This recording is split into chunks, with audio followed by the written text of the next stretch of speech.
میرے علاقے کا ایک سیکیورٹی گارڈ یہاں قطر میں کام کرتا ہے. ابھی عید کے دوسرے دن اس کا فون آیا کہ سر میری بہن کی بھی 2 مہینے پہلے شادی ہوئی تھی تو اس کے سسرال والے اس کو تانے دے رہے ہیں کہ آپ کے بھائی نے جو باہر ہوتا ہے اور آپ کے والد نے آپ کے گھر والوں نے ہماری ابھی تک عید کی دعوت نہیں کی ہے. تو سر اگر ایزی پیسہ میں کوئی 10-15 ہزار پاکستان میں ہے تو میرے والد کو ٹرانسفر کر دیں.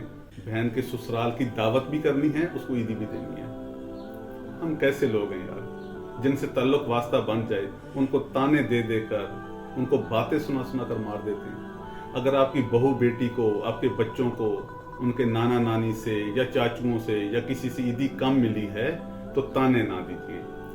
آج کل کے جو حالات چل رہے ہیں ہر آدمی کے اتنے وسائل نہیں ہیں کہ وہ ہزاروں روپے عیدیاں دے سکے.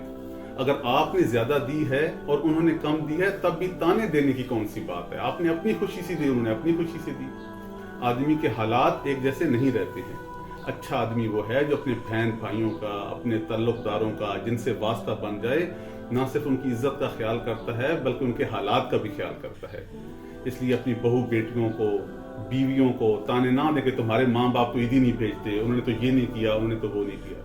کون سے آپ نے اس 8-10 ہزار سے کوئی محل کھڑے کر لینے ہیں, لیکن آپ کی باتوں سے, آپ کے طنز سے ان کے دل پر کیا گزرے گی اس کا تو سوچیں. پیسے تو کل ختم ہو جائیں گے, وہ درد تو ختم نہیں ہوگا.